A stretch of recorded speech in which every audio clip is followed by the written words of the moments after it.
लेकर आज इंडिया गठबंधन की वर्चुअल बैठक हुई। बैठक करीब 2 घंटे तक चली और इसमें सीटों के बंटवारे और गठबंधन का संयोजक बनाने पर चर्चा हुई।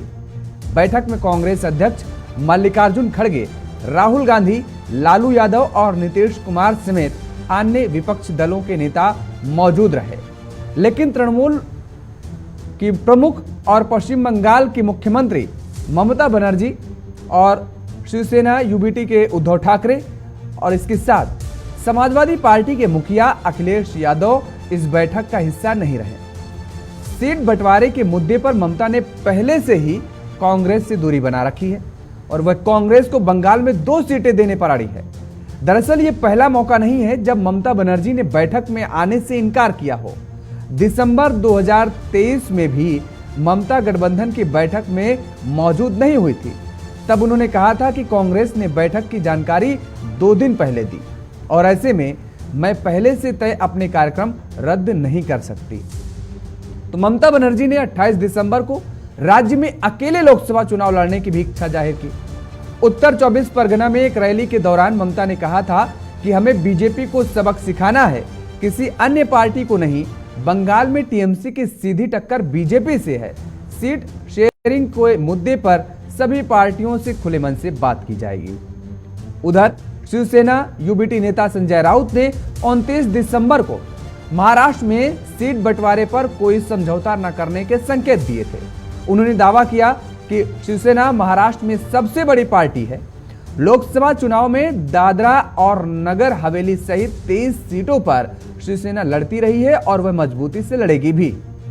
अब अगर दिल्ली की बात करें तो दिल्ली के मुख्यमंत्री अरविंद केजरीवाल 17 दिसंबर को बठिंडा में आयोजित एक कार्यक्रम में जनसभा के दौरान लोगों से पंजाब की सभी 13 लोकसभा सीटें मांग ली। अब पंजाब में आम आदमी पार्टी की सरकार है और आम आदमी पार्टी के मुखिया के इस बयान से साफ है कि पंजाब में सीट बंटवारे को लेकर आम आदमी पार्टी और कांग्रेस में टकराव देखने को मिल सकता है। दिल्ली में लोकसभा की 7 सीटें हैं। 2019 के लोकसभा चुनाव में सभी सीटों पर बीजेपी ने कब्जा जमाया था। राजधानी में आम आदमी पार्टी और कांग्रेस के बीच सीट बंटवारा आसान नजर नहीं आ रहा है। और अब अगर हम बात करें उत्तर मध्य प्रदेश की, तो मध्य प्रदेश में भी विधानसभा चुनाव 2023 के दौरान समाजवादी पार्टी के मुखिया अखिलेश यादव ने कांग्रेस से 6 सीटें मांगी थी, लेकिन कांग्रेस 4 सीटें छोड़ने को राजी थी। अखिलेश का कहना था कि यदि मुझे यह पहले पता होता कि गठबंधन विधानसभा स्तर पर नहीं है तो कांग्रेस से कभी बात नहीं करता। अखिलेश ने कांग्रेस को चेतावनी भी दी थी कि यूपी में कांग्रेस के साथ वैसा ही व्यवहार किया जाएगा जैसा हमारे साथ कांग्रेस मध्य प्रदेश में कर रही है। उधर बिहार में लोकसभा की 40 सीटें हैं और इंडिया गठबंधन में आरजेडी, जेडीयू, कांग्रेस के साथ ही लेफ्ट पार्टियां भी शामिल हैं। यानी 40 लोकसभा सीटों के लिए 6 पार्टियां दावेदार हैं। कांग्रेस 9 सीटें मांग रही है तो वहीं लेफ्ट पार्टियां भी आधा दर्जन से ज्यादा सीटें चाह रही है। उम्मीद सपना सजाए संजोए बैठे हुए हैं। बिहार के सीएम नीतीश कुमार की कोशिश है कि कम से कम उन सभी सांसदों को टिकट मुहैया करा दिया जाए, उन सभी सांसदों को टिकट सुनिश्चित करा दिया जाए जो 2019 में जीत कर आए थे। आरजेडी विधानसभा में सबसे बड़ी पार्टी होने का आधार बनाकर ज्यादा सीटों पर दावेदारी कर रही है। तो इन तमाम तरीके की सीटों को लेकर के जो मंथन चल रहा है उस पर अभी पेच फंसता नजर आ रहा है। इंडिया में शामिल पार्टियों के बीच सबसे बड़ा मुद्दा सीट बंटवारे का भी नजर आ रहा है। गठबंधन में शामिल ज्यादातर दल कांग्रेस पर ज्यादा सीटें छोड़ने का दबाव भी बना रही हैं और जानकारी के मुताबिक राजनीतिक परिस्थितियों के चलते कांग्रेस करीब 310 सीटों पर लड़ सकती है और करीब 230 सीटें सहयोगियों के लिए छोड़ सकती है। तो सीट बंटवारा इंडिया गठबंधन के लिए सबसे बड़ी चुनौती। बहरहाल आज की जो बैठक हुई है उस बैठक के बाद, वर्चुअल बैठक के बाद क्या कुछ प्रतिक्रियाएं आई हैं जरा वो सुनिए और उसके बाद फिर हम चर्चा की शुरुआत करते हैं। कुछ न्यूज सुन रहा था तो न्यूज सुनने में सुना कि अभी वो एक इंडी अलायंस है ना, इंडी अलायंस सुना है ना नाम, तो उसकी मीटिंग चल रही है। मैंने कहा कहाँ मीटिंग चल रही है, मैं फोटो वोटो देखने लगा। बोला नहीं ये वर्चुअल मीटिंग हो रही है। मैंने कहा बहुत सही वर्चुअल मीटिंग हो रही है क्योंकि वर्चुअल अलायंस वर्चुअल मीटिंग ही करेगा।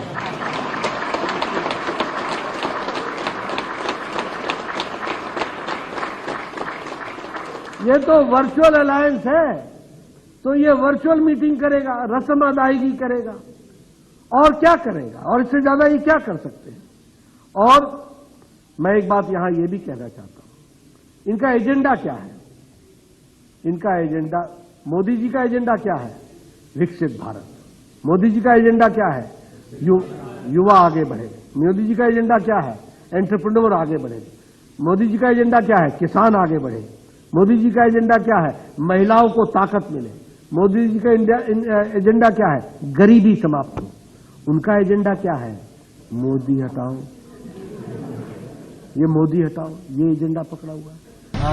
और लेकिन मुख्यमंत्री जी का था कांग्रेस को ही चेयरमैन बनना चाहिए और कोई बात नहीं। मुख्यमंत्री जी शुरू से कहते रहे।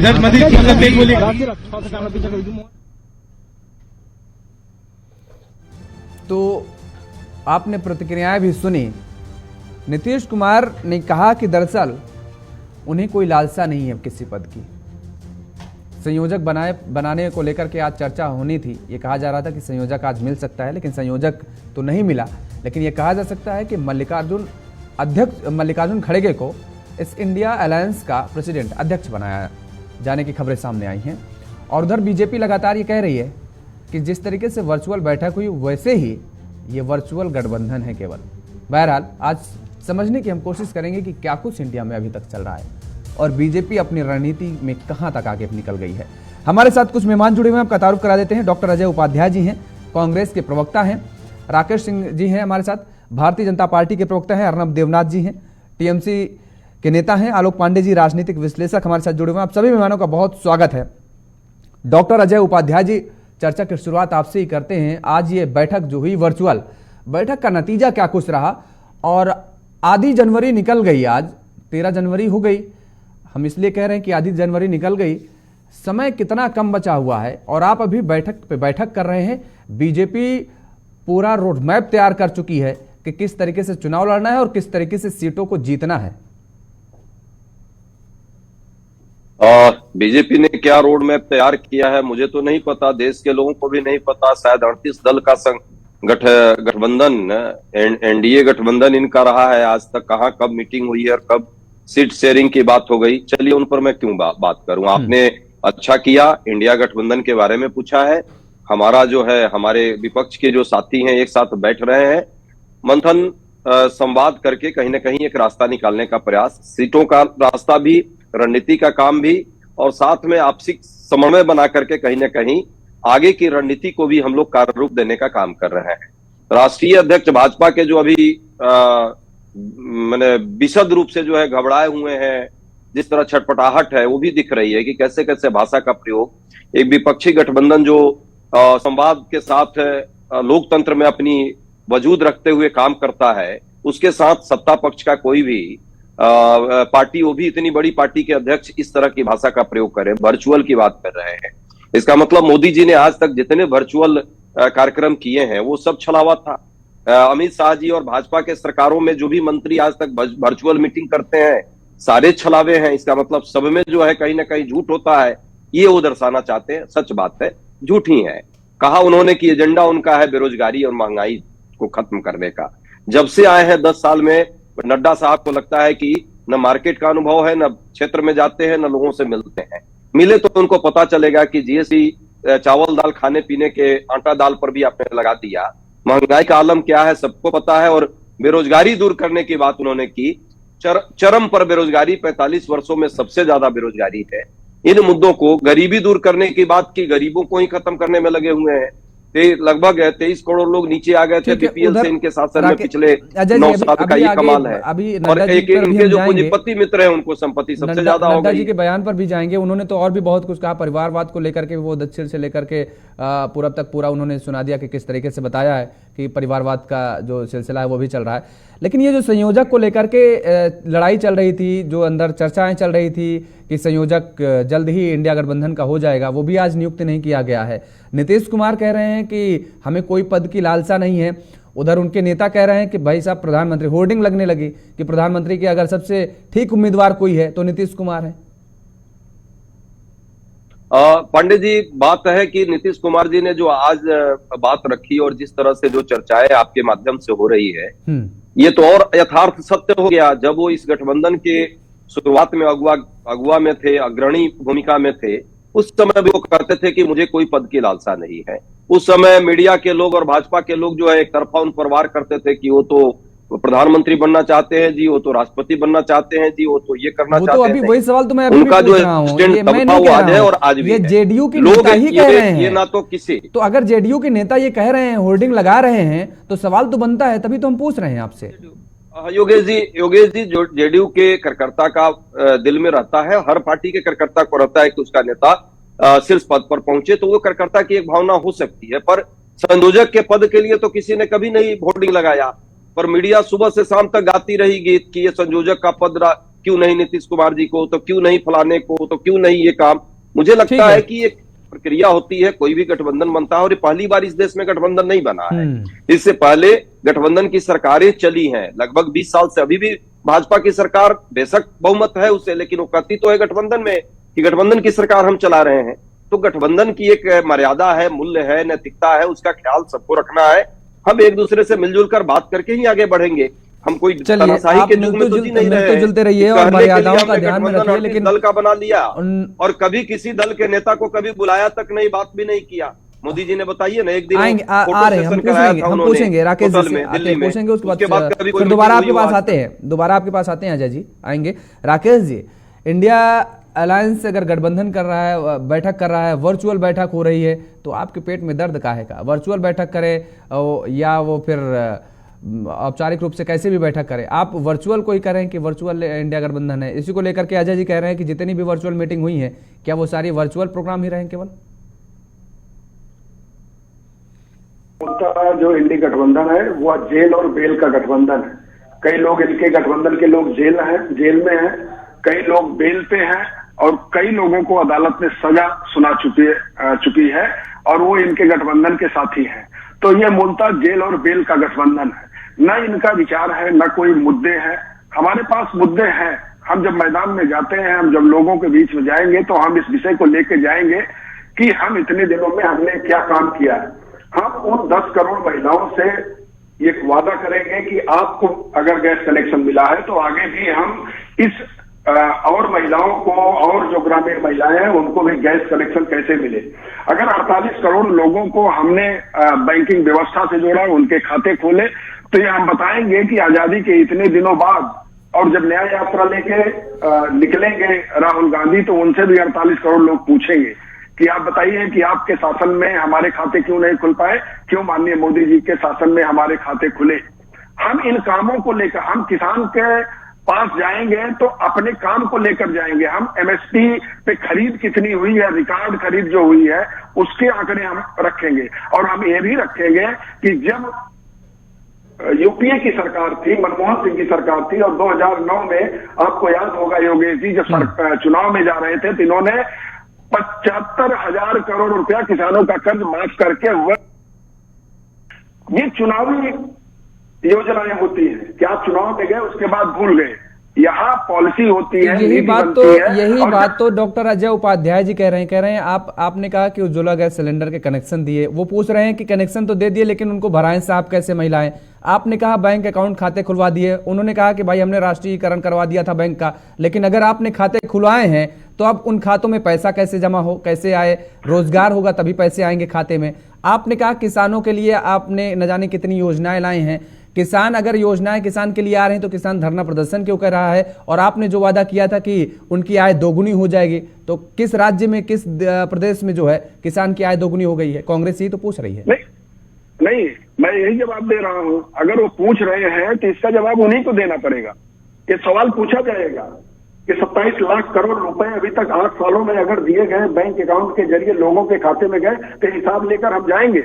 हम 10 करोड़ महिलाओं के पास जाएंगे कि हमने गैस कनेक्शन आपको दिया, उन माताओं, उन बहनों के आंसू पोंछने का काम किया। ये तो वो भी नहीं दे पाए। आज ये कह रहे हैं कि गैस भी भरवा दीजिए, वो भी होगा, गैस सस्ती भी होगी, सब कुछ धीरे धीरे होगा। जो यूपीए की सरकार में नहीं हुआ, ये तो नीति और नियत की बात है ना। आपने 75,000 करोड़ चुनाव में जा रहे थे, किसानों का कर्ज माफ कर दिया। यहाँ हर साल 80,000 करोड़ अकाउंट में जा रहे हैं किसानों के। तो ये हिसाब किताब ले 25 करोड़ आयुष्मान भारत कार्ड क्यों मोदी जी की सरकार में बनते हैं, ये हिसाब लेकर हम 25 करोड़ लोगों के पास जाएंगे और 25 करोड़ वो लोग पूछेंगे राहुल गांधी से कि आपने ये क्यों नहीं किया। ये 27 लाख करोड़ रुपए जो सीधे गए हैं बैंक खातों में लोगों के, वो लोग पूछेंगे नहीं, ये पैसे तो पहले भी थे, लेकिन नीयत नहीं थी, नीति नहीं थी। इन्हीं के नेता कहते थे 1 रुपया केंद्र से जाता है तो 75 पैसे बीच में रह जाते हैं, 15 पैसे लोगों तक पहुंचते हैं। तो 75 पैसे किसके पास जाते हैं? कांग्रेसियों के जेब में जाते हैं। मोदी सरकार ने उस 75 पैसे को कांग्रेसियों की जेब से निकालकर आम लोगों की जेब में, जिनको हक था उनकी जेब में डालने का काम किया है। ये मोदी सरकार ने किया। मोदी सरकार ने विदेश नीति, रक्षा नीति और औद्योगिक नीति, इंफ्रास्ट्रक्चर सब में जो काम किए हैं उसको लेकर हम लोगों के बीच में जाएंगे और आशीष मांगेंगे। और जब राहुल गांधी न्याय यात्रा लेके निकलेंगे तो सवाल पूछा जाएगा कि आपके साथ के लोग कैसे हैं जिनका ना विचार है ना गांधी जी। ये गांधी टाइटल लगा के घूम रहे हैं और वही गांधी जी कहते थे मैं सनातनी हिंदू हूँ, और इनके बगल में बैठा हुआ व्यक्ति, इनके साथ चलने वाला व्यक्ति कह रहा है कि मैं सनातन धर्म का उन्मूलन करूंगा। इसका जवाब भी देना पड़ेगा। नीति और नियत पर आप सवाल उठा रहे हैं। सनातन धर्म पर जो इन लोगों ने सवाल उठाए हैं, विपक्षी गठबंधन में जो भी दल शामिल हैं उनके नेता, उसको लेकर के आप हमलावर नजर आ रहे हैं। अर्नब देवनाथ जी, क्या वजह रही कि ममता बनर्जी जी आज भी, यानी दीदी आज भी इस बैठक में शामिल नहीं हुई, और इसके पहले जो 19 दिसंबर को बैठक हुई थी उसमें भी वो मौजूद नहीं रही हैं? सुनिए, ये तो माने जाने का जो बात है, जो ममता जी बैठक में माने जा नहीं पा। दूसरा ये है, अभी जो हम लोग का पार्टी का काम चल रहा है उसमें लिए वो नहीं जा पा रहा है। और जो आप लोग जो बोल रहा था ना, जो इतना अभी आप लोग देखा नहीं, पूरा हर जगह में जो केंद्र सरकार है, केंद्र सरकार ईडी सीबीआई लेकर इतना ही हम लोगों का जो नेतृत्व विभिन्न जगह में है, वो लोगों को जो देखो बिना कान में हैरेस कर रहा है। और भी हम लोग क्या देख रहा है, इसलिए तो और जो महंगाई है, और अभी तो जो नहीं, कैसे अर्नब जी हैरेस कैसे कर रहा है? जहां पर भी रेट पड़ रही है वहां पर रिकवरी भी तो हो रही है, वहां पर कैश भी रिकवर तो हो रहा है ना? आप लोग तो देखा नहीं, जो रिकवरी का जो बात चल रहा था ना हर जगह में, तो अभी तो आप हम लोग का जो मुखपत्र है आप लोग को दिखाया था, जो ईडी है, ईडी का जो कार्यकर्ता जिसको लेकर ये सब काम कर रहा है, वो उसी को तो वो लोग तो खुद ही माने अपराधी है, लेकिन खुद ही वो लोग तो केस कनेक्शन में जुड़ा है, उस लोग को लेकर ही ऐसे करवा रहा है जे करो। और आप लोग तो हमला करवा रहे हैं, ये हम नहीं कह रहे हैं, कांग्रेस के नेता खुद कह रहे हैं। अधर रंजन चौधरी जी ने कहा कि दीदी के जो आताताई हैं, आप लोगों को खुद कह रहे हैं कि यानी टीएमसी के जो समर्थक उनके नेता हैं उनको आताताई बता दिए कि वो किस तरीके से कानून व्यवस्था की धता बताते हुए अधिकारियों पर हमला कर रहे हैं।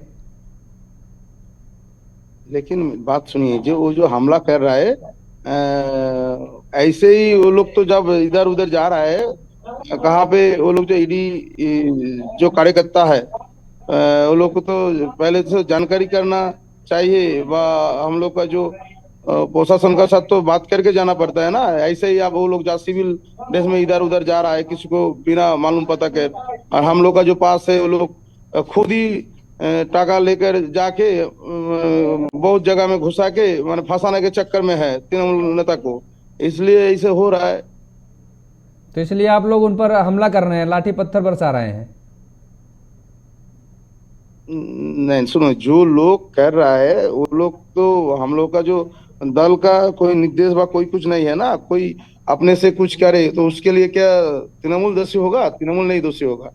वो जो करेगा उसको जो प्रशासन डिसीजन, वो जो उसका ऊपर जो कार्रवाई चलेगा व उसके ऊपर जो लोग जो काम करेंगे उसके लिए वो लोग की जिम्मेदारी रहेगा ना। उसके लिए दल का कोई दिक्कत ही नहीं है, जिम्मेदारी है। दल का झंडा लेके तो नहीं कर रहा है ना। हाँ। नहीं, दरअसल ये बात अर्नब जी हम नहीं कह रहे हैं और ना बीजेपी ने आरोप लगाया। बीजेपी ने जो आरोप लगाया वो तो राजनीतिक पार्टी है ही है। आपके सहयोगी दल जो कांग्रेस है ना, सबसे ज्यादा अग्रेसिव, सबसे ज्यादा हमलावर अगर पश्चिम बंगाल में है तो वही कांग्रेस ही है। खैर आलोक पांडे जी, बैठक पे बैठक हो रही है, मंथन पे मंथन हो रहा है, लेकिन इन मंथन के बावजूद कुछ इस मंथन में निकल नहीं रहा है। कोई एक रत्न तो निकले, कोई भी रत्न नहीं निकल रहा। लगातार मंथन जारी है, मंथन जारी है, और इन मंथन में टेंशन भी बढ़ती चली जा रही है, मुझे लग रहा है। योगेश जी, चलिए 20 मिनट बाद याद तो किया, थक जाता हूं बैठे बैठे। ठीक है, अच्छा ठीक है, चलिए मैं प्रयास करूंगा अब नेक्स्ट टाइम जब आप बैठेंगे तो सबसे पहले मैं ओपनिंग आपसे ही शुरुआत किया करूंगा आलोक पांडे जी। जी, मुझे लगता है कि अब आपको एंकरिंग तो मैं नहीं सिखा सकता, मैंने अपना दर्द नहीं, मैं समझ गया, कोई ना, ठीक है, बोलिए आप।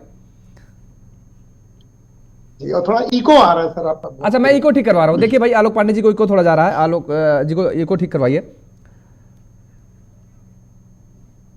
ठीक, आलोक जी बोलिए। ये है कि जून में जब इंडी गठबंधन की मीटिंग हुई थी पहली, तो तब से लेकर आज तक आप देखिए, पहले फिजिकल मीटिंग हुई और अब फिजिकल से वर्चुअल मीटिंग में चले गए।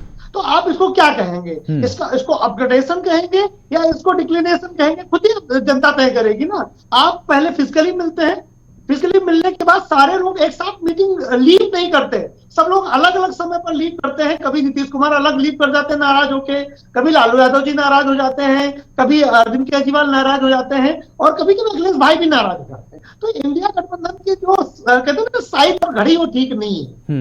वो जिस दिन से उनकी मीटिंग हुई तब से आज तक ऐसे नहीं, घर की अगर नींव टेढ़ी पड़ जाए तो फिर मकान सीधा नहीं बनता। तो इंडिया गठबंधन की घर की नींव थोड़ी टेढ़ी पड़ गई, वो सीधी नहीं हो रही है। अभी ये लोग सीधे करने की कोशिश कर रहे हैं, लेकिन अब समस्या ये है कि जब न्यू ही टेढ़ी है, पहले दिन से वो अकड़ा टेढ़ी लग गई है, तो उसमें बदलाव बहुत अच्छे नहीं आ पा रहे हैं। दूसरी बात, अभी कल तक परसों तो क्या था कि कांग्रेस और समाजवादी पार्टी को लेकर के मीटिंग होनी थी, फिर वो मीटिंग एक दिन टली, फिर दूसरे दिन आई, फिर दूसरे दिन टल गई, फिर वर्चुअल हो गई। तो इसका मतलब ये है कि जब ये फिजिकली मिलते हैं तो मीडिया कुछ सूंघ लेता है, और वो सूंघने में हर बार होता है कि गड़बड़ सूंघता है, कुछ ना कुछ ऐसी कमियां इंडिया गठबंधन की बाहर निकल आती है जो मीडिया पकड़ लेता है। आप जैसे लोग पकड़ लेते हैं, हमारे जैसे लोग भी थोड़ा थोड़ा सूंघ लेते हैं। इससे बोले, इससे बचने का तरीका क्या है? बोले वर्चुअली मिलो, प्रेस को सामना ही नहीं करना पड़ेगा, क्योंकि बॉडी लैंग्वेज बहुत कुछ कह देती है। अब वर्चुअली मिलने पर बॉडी लैंग्वेज भी हम लोग नहीं पढ़ पाएंगे। तो इंडिया गठबंधन कहीं ना कहीं अपने आप को छिपाने की कोशिश करता है। उसके पास बताने के लिए ज्यादा कुछ है नहीं, बताने लायक होगा तो फिजिकली मिल लेगा। 3 बार वो फिजिकली मिल चुका है, तीनों बार अपमान, एक तरह से उसको अपमान सहना पड़ा उस गठबंधन को। मैं किसी दल का नाम नहीं लेता, लेकिन इंडिया नाम का जो गठबंधन बना है, इसको अपमानित होना पड़ा है। कोई भी आपस में एक कंसेंट बन ही नहीं पा रही, तो सोचते फिजिकली मिलके करें क्या, वर्चुअली पहले बात कर लो, और अगर कोई निष्कर्ष आ जाए तो फिजिकली मिलेंगे। तो अभी रिजल्ट नहीं आ पा रहा है। और मैंने आपके चैनल में कहा था एक दिन, फिर कहता हूं कि क्या चुनाव के बाद ये लोग सीटों का बंटवारा करेंगे? अगर चुनाव की बात करना है तो चुनाव के बाद मीटिंग करें। वो कह रहे हैं कि एनडीए में तो कोई बैठक ही नहीं हो रही है, एनडीए भी कहां सीट बंटवारा कर पाई, तो हम पर आप सवाल क्यों कर रहे हैं?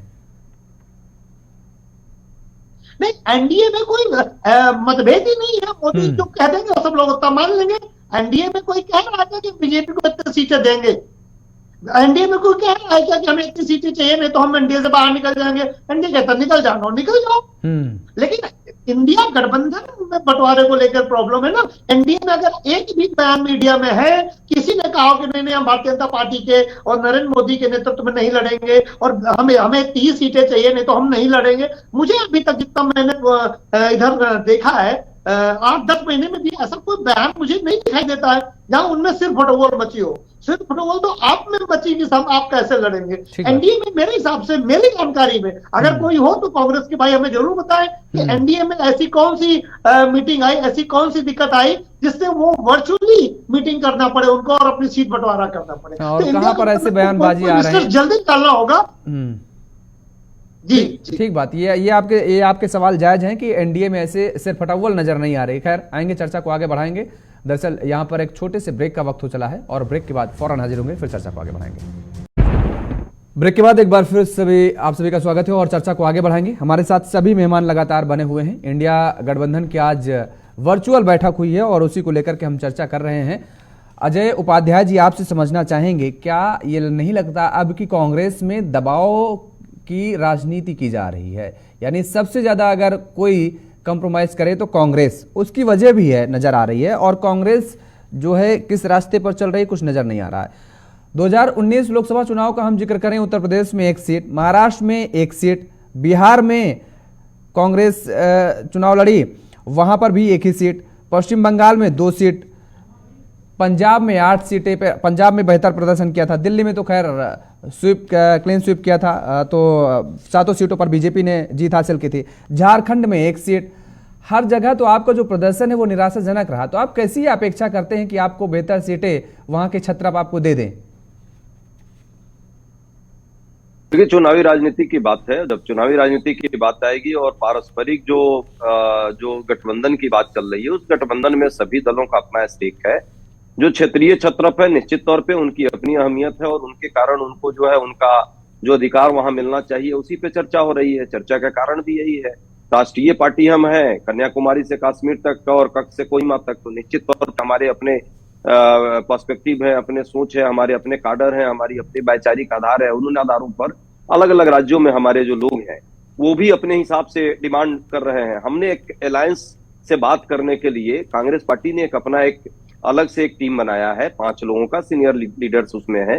वो लोग सभी राजनीतिक क्षेत्रीय जो हमारे सहयोगी साथी हैं उनसे बात कर रहे हैं और जिनका जहां जो अधिकार है, जिनका सीट बनता है, उनसे भी एक बार उनकी भी अपेक्षाओं को लेकर के, और हम चाहते हैं कि एमिकेबली कोई रास्ता निकले। अब आप कह रहे हैं उनकी अपेक्षाओं को लेकर, कई जगह आपने कहा, आप समाजवादी पार्टी तो कह रही है कि साहब आप यूपी में बताइए कितनी सीटों पर लड़ेंगे और जहां पर लड़ेंगे वहां पर आप कैंडिडेट बताइए, आपके पास कैंडिडेट कौन है। वो तो आप सब लिस्ट मांगने की तैयारी में है, क्योंकि मध्य प्रदेश में आपने ही विधानसभा चुनाव में ऐसे किया था। वो जो भी चर्चा होगी, अखिलेश जी से हो रही है चर्चा, हमारे सीनियर नेता की, जो हमारे पास अलायंस से बात करने के लिए 5 लीडर्स ऑलरेडी अधिकृत किए गए हैं। इसमें अशोक गहलोत साहब हैं, भूपेश बघेल जी हैं, मुकुल वासनिक जी के अंडर में लीडरशिप में वो बनी है कमेटी, सलमान खुर्शीद जैसे लीडर हैं। तो ये लोग उन्हीं नेताओं से बात कर रहे हैं, आपस में ही चर्चा हो रही है अलग अलग दलों से, और जिनका जो बनेगा से वो जरूर मिलेगा उसको। कांग्रेस पार्टी कभी किसी के अधिकार को मारने का काम ही नहीं करती। हम तो नागरिक अधिकार देने में विश्वास करते हैं। मनरेगा अधिकार की बात हो, राइट टू एजुकेशन की बात हो, राइट टू फूड की बात हो, तो डेमोक्रेटिक राइट भी हम देते हैं। तो डेमोक्रेटिक राइट जब देने वाले लोग हैं तो हम कैसे किसी दल के अधिकार की बात को हम सिरे से नकारेंगे? नहीं नकारेंगे। हाँ, ये गठबंधन है तो सबको आपस में सहमति, कुछ बात मुद्दों पर पार्टी के मुखिया ही कहते नजर आए थे, मैंने चलाया भी था, मैंने सुना भी था, मुझे लगता है कि आप भी देखे होंगे, सुने होंगे, कि सबसे अगर कोई झूठ पार्टी है, झूठ बोलने वाली पार्टी, तो कांग्रेस है। मुझे विश्वास ही नहीं करना चाहिए था। अब ये तो चलिए, क्या किसने क्या चलाया, क्या बोला, मैंने, अरे आपने खुद ही सुना होगा, तमाम तरह सभी चलाया है, सभी प्रिंट मीडिया ने, अखबारों में भी लिखा हुआ है, उनके खुद बयान आए, किसी ने अपनी तरफ से तो चलाए नहीं है, उनके वक्तव्य थे वो जो सुनाए गए दर्शकों को। मैं कहा कि किसने क्या कहा मुझे नहीं पता, अधिकृत तौर पे कांग्रेस पार्टी का ये स्टैंड नहीं हो सकता, और किसी भी पार्टी का है तो उसको अपने हिसाब से उसके लीडर्स जवाब देंगे। लेकिन सच ये है, आपके अधिकृत बयानबाजी भी मैं बता दे रहा हूं, आपके अधिकृत बयान भी मैं बता दे रहा हूं। अजय राय जी ने कहा कि समाजवादी पार्टी ने हमारे साथ धोखा किया।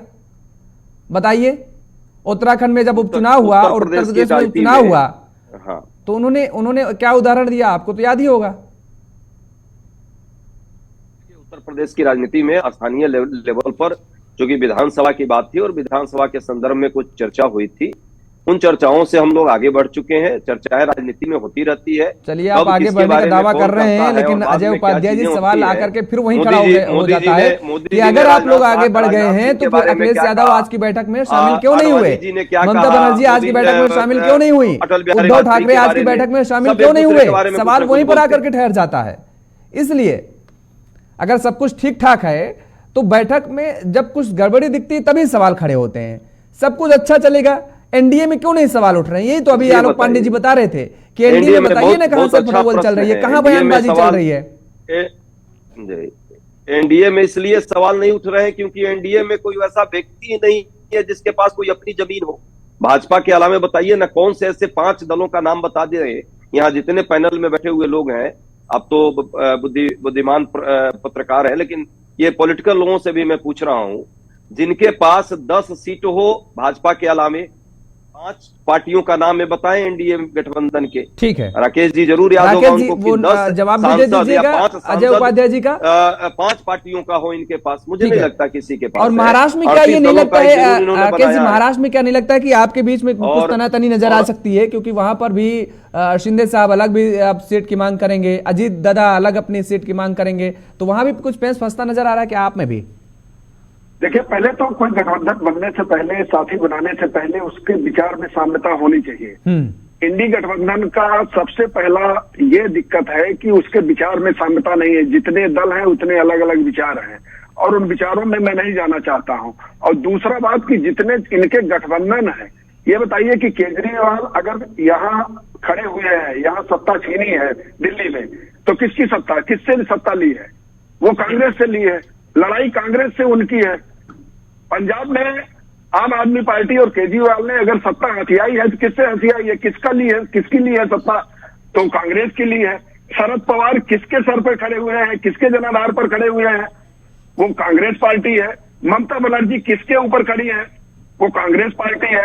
और अखिलेश यादव भी, अगर उनका मुलायम सिंह यादव समाजवादी पार्टी का उदय हुआ, अरे 2 विधानसभा सीटें जीते हैं और 2 सीटें और 1 लोकसभा सीट जीत 19 में जीते। उसके बाद भी 2 राज्यसभा, एक महाराष्ट्र एक राजस्थान से उन्होंने उत्तर प्रदेश से दे दिया।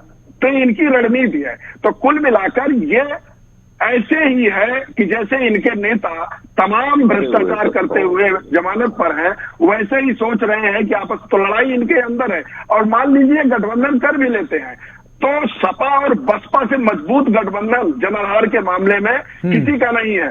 और 19 में वो चुनाव लड़के देख चुके हैं। आप कहां तक जा सकते हैं? नरेंद्र भाई मोदी जब सामने होंगे, वो तो कांग्रेस कह ही रही है, आपकी बात रिपीट हो रही है, आपकी बात राकेश जी रिपीट हो रही है, वो तो कांग्रेस कह ही रही है। लेकिन सवाल यहां पर मैंने आपके लिए उठाया, महाराष्ट्र में वहां भी सीट शेयरिंग को लेकर के एनडीए में दिक्कत आ सकती है। उत्तर प्रदेश का हम जिक्र करें, ओपी राजभर साहब मुंह उबाए खड़े हुए हैं, वो तो एक पहले कैबिनेट मंत्री का पद चाह रहे हैं। दूसरी बात, लोकसभा में बड़ी उम्मीदें उनको हैं। बिहार हम चले जाते हैं, चिराग पासवान साहब, उनकी भी बड़ी उम्मीदें हैं। हम पशुपति पारसनाथ जी का जिक्र करें, उनकी भी बड़ी उम्मीदें। कैसे यहाँ पर आप लोग मैनेज करेंगे? नहीं, उम्मीदें होना कोई खराब बात नहीं है। उम्मीद यहां तक आ जाए कि आपके सहयोगी आपको गाली देने लगे, आपको चिरकुट कहने लगे, आपकी हैसियत दिखाने लगे। दिक्कत यहाँ है।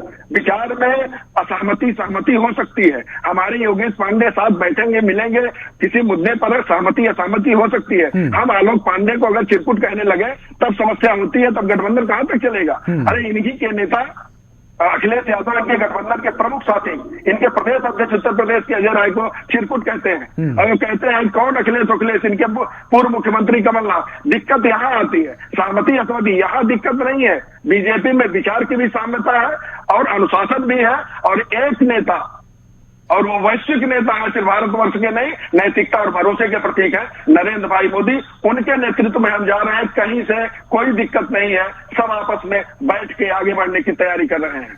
ठीक है, विचार सौम्यता और सकारात्मकता को लेकर के आप ये कह रहे हैं कि भारतीय जनता पार्टी में देखने को मिलता है और एनडीए में हम कहें देखने को मिलता है, जो कि इंडिया में देखने को नहीं मिलता है। आलोक पांडे जी, ये सवाल भारतीय जनता पार्टी के साथ भी खड़ा हो रहा है सीट बंटवारे को लेकर के, जो मैंने जिक्र किया महाराष्ट्र का, उत्तर प्रदेश का और बिहार का भी।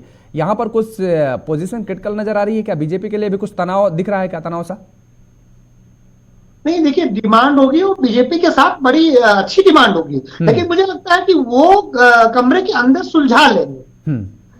अगर इंडिया गठबंधन के लोग भी कमरे के अंदर सुलझा ले तो कोई दिक्कत नहीं है। लेकिन जब आम आदमी पार्टी कहती है कि हम पंजाब में तो जी 13 ही लड़ेंगे पूरी की पूरी, हम दिल्ली में है जी 31 लड़ेंगे, ममता बनर्जी कहेंगे हम तो घुसने नहीं देंगे कांग्रेस को। दिक्कत मुझे जनता को उससे है। आप घर की लड़ाई, अपने गठबंधन के अंदर की लड़ाई, अपने बार्गेनिंग चीजें घर के अंदर कर लीजिए, बाहर चीजें मत निकलने दीजिए। उससे आपके गठबंधन की इमेज डाउन होती है, क्योंकि अलग अलग राजनीतिक दल है, सबकी अपनी बार्गेनिंग शक्ति होगी। अब रहेगा जैसे सिंधिया जी है महाराष्ट्र में, सिंधिया जी को अपनी मुख्यमंत्री की सीट गंवाना हो तो ज्यादा मांगे। अब ये भी तो बेचारे पार्टी में नई पार्टी की तरह बने हैं, उनको बीजेपी की बहुत जरूरत है। एक चीज और है, इंडिया गठबंधन कांग्रेस की भाई से पूछेंगे जब उनकी बारी आए तो बताएं। कांग्रेस इंडिया गठबंधन में ऐसी 3 पार्टियों के नाम बताएं 3 पार्टियों के नाम जो 50 सीटों से ज्यादा लड़ते हो, ऐसी एक मतलब 50 सीटों से ज्यादा जीते हो, ऐसी एक पार्टी का नाम बताए जो 3 डिजिट में हो, ऐसी एक पार्टी का नाम बताए जो जिसके 60 सांसद हो, ऐसी एक दूसरे पार्टी का नाम बताए जिसके 40 सांसद हो। कांग्रेस के 53-54 है, तो बीजेपी 303 लेके बैठी है। उसे बहुत ज्यादा गठबंधनों की जरूरत नहीं है, उसे टेक्निकल वोट चाहिए 1%, 2%, जहां वो 2-4 हजार वोटों से हार जाती है वहां उसे समर्थन चाहिए जिससे उसकी 20-25 सीटें बढ़ जाएंगी। लेकिन इंडिया गठबंधन को बल्क में वोट चाहिए, ये अंतर है दोनों में, क्योंकि यहां पर सबसे बड़ी पार्टी भी 53 सीटें 54 सीटें लेकर के बैठती है, वो भी 60 सीटें नहीं पा पाती है। और दूसरी जो सबसे बड़ी पार्टी है वो भी 50 और 40 में कोई नहीं, कोई 20 सांसद है, कोई 12 सांसद है, कोई 5 सांसद है, इनकी पार्टियां भी है।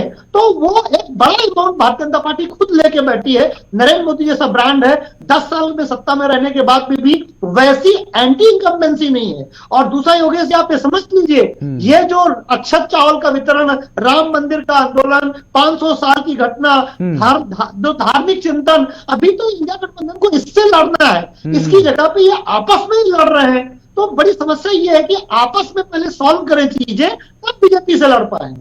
अभी तो संयोजक नहीं बन पाया है, तो मिनिमम कॉमन प्रोग्राम पर हम चर्चा ही क्या करें कि किस मुद्दे को लेकर के जाएंगे, कम से कम ये भी बन जाना चाहिए। और आपने एक बात ठीक कही है, और राकेश जी भी जिस बात का उन्होंने जिक्र किया कि सरलता, शालीनता, सौम्यता और सकारात्मकता, मुझे लगता है कि आपने जो जिक्र किया कि 300 प्लस सीटों पर बीजेपी बैठी हुई है, अगर इतनी मजबूती के साथ कांग्रेस होती तो जितने गठबंधन दल है जो ये हिकड़ी दिखाते, वो कहते हमें किसी की जरूरत ही नहीं है, आप लोग अपने रास्ते देखिए, हम अपने रास्ते देख लें, हम सत्ता पर काबिज हो जाए। ठीक कह रहे हैं, 10 साल सत्ता पर बीजेपी रही, फिर भी प्रयास कर रही कि जो भी दल उनके साथ जुड़ करके चलना चाहे वो चले। बहरहाल सभी लोग अपनी रणनीति बना रहे हैं, लेकिन रणनीति पर कौन कामयाब होगा ये आने वाला वक्त बताएगा। समय का अभाव, इसलिए चर्चा को हमें यहीं पे विराम देना पड़ रहा है। आप सभी मेहमानों का हमारे साथ जुड़ने के लिए, समय देने के लिए बहुत बहुत शुक्रिया, बहुत धन्यवाद। तो लगातार जिस तरीके से बैठकों का दौर इंडिया गठबंधन के बीच चल रहा है, लेकिन सीट बंटवारे को लेकर के जो सवाल खड़े थे वो सवाल आज भी अभी भी मुंह उबाए खड़े हुए हैं, उनका हल निकलता नजर नहीं आ रहा है। अब देखने वाली बात यह होगी कि इंडिया गठबंधन इन सवालों के जवाब कब दे पाएगी। मेरे साथ फिलहाल इतना ही। खबरों के लिए आप देखते रहिए JK 24/7 न्यूज। नमस्कार।